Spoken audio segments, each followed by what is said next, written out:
Okay, hi. So today we're going to be doing something a little bit different. Today we're not going to be talking about my opinions. Today we are going to be talking about the opinions of many other booktubers. We're going to be going over the definitive ranking of Jane Austen novels. So, I got this idea last Jane Austen July when I was determining which Jane Austen book I wanted to start with because I had never read Jane Austen before. I was a good student when I was a youngin', and I read every single book I was ever told I had to read, except for one, and that was Pride and Prejudice. And the reason was because the person I was dating at the time was in a different class and had to read it first and was like, you are going to absolutely hate that book. Don't read it. So took their advice and didn't read the book. Now let's go forward 10 years and I'm like, want to be involved in Jane Austen July, want to see what the hubbub is all about. So I started watching people's ranking videos, and one thing I realized is that people's rankings were all over the place. So I was like, where am I supposed to start?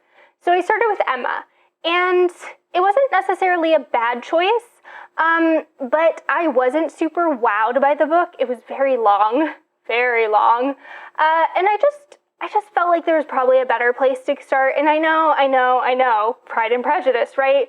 Well, I don't know. We're now going to be looking at the advice of 39 booktubers. So let's talk about my methodology a little bit. First, they had to read all 6 and rank all 6 of Jane Austen's main books. So if they had ranked some of the others in their rankings, I just removed them from the rankings and still did it at a 1 through 6. The second thing is that they had to do a definitive ranking. So if they rated something like 2 books at the 3rd position, I disqualified them from these results because I needed things to have like an actual ranking system. I didn't want to put words in their mouth by determining which one in that instance would be 4th and which would be 3rd. So I am sorry, but you were disqualified if you did that. I think that those were the main criteria. I probably missed people's videos. There were quite a number. I did not watch the entirety of them because that would have taken hours. So for people who chaptered, I appreciate you. Yeah, so I probably missed some people. People are going to keep creating these. You know, it is definitive as of right now. So what were my assumptions going into this? So I was assuming that Pride and Prejudice was going to be at number 1. Now, people will say, and it is true, that Pride and Prejudice is Jane Austen's most popular work. However, because it's someone's most popular work, a lot of the time people will say, well, that's everyone's favorite. But if you haven't read all of her other works, it can't be your favorite. Like, it could be your favorite of the ones you read, but you know what I mean. Like, they weren't comparing to the scope of all 6. But, you know, we talked about my methodology. Everyone had to read all 6, so we're good there. Like, we scope out there. But I still think that Pride and Prejudice is going to be number 1. Now, my next assumption going into this, whenever someone rates Mansfield Park high, they always say, this might be surprising, or this may come as a shock, or, you know, there's always this like underlying assumption that Mansfield Park is going to be last. And I've heard it enough that I don't think it's going to actually be last. I think it's going to, I'm not going to guess where it is, but I don't think it's going to be number 6. Okay, so then I watched in part everyone's videos. There were a lot of themes in the types of things that people would talk about.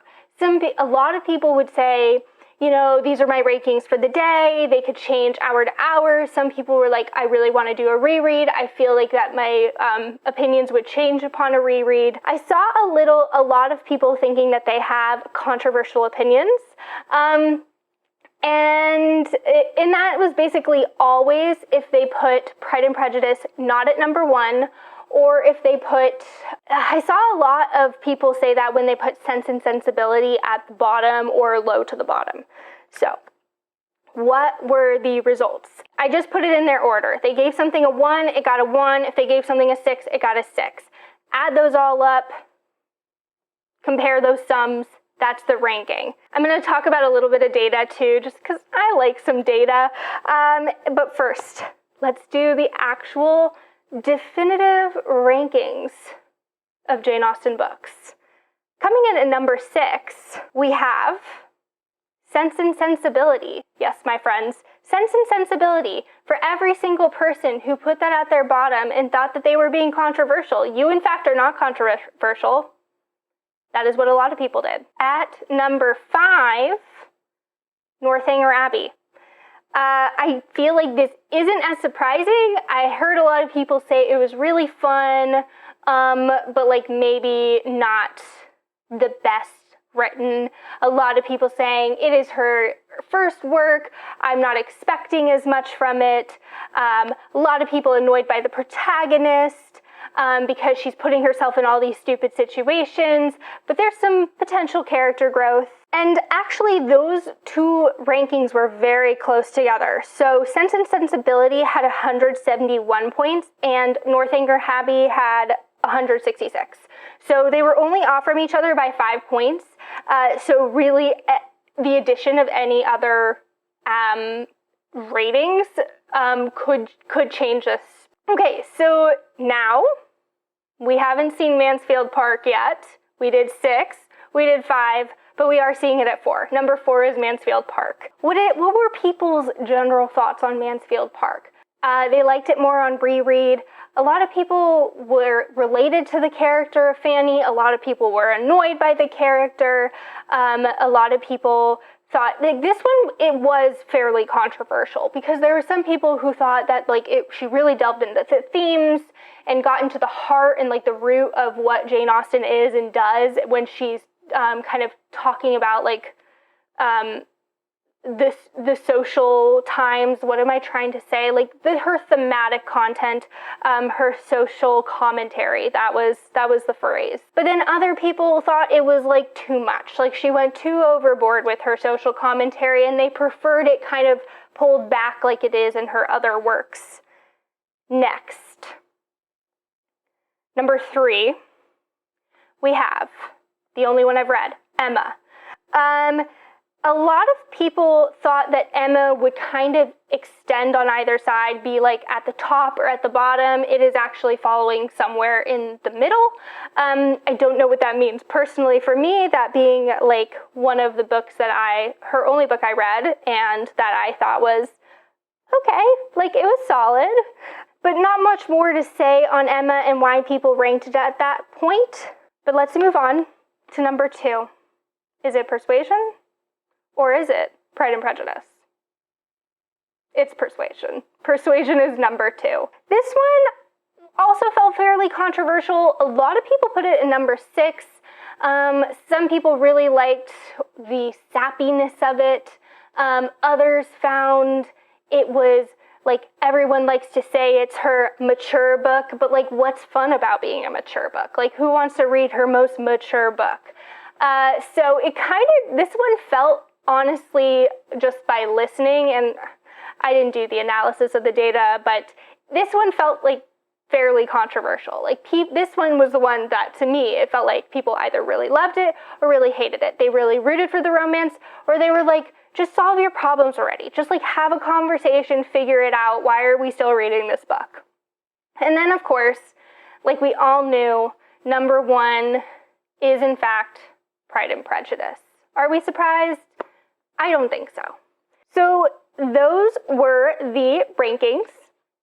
Now, were there any booktubers that got it right, that ranked it exactly in that order? Nope.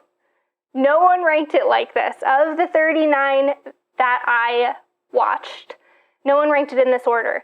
No one had even 5 of them in the correct spots. No one had 4 of them in the correct spots. The most someone had in the correct spots were 3 of these books. I'll list off those booktubers. I don't think any of us are surprised that one of those booktubers was Katie at Books and Things, one of the creators of Jane Austen July, the reason that we're all talking about Jane Austen in July. Big reason a lot of people pick up Jane Austen on Booktube in the first place, myself included.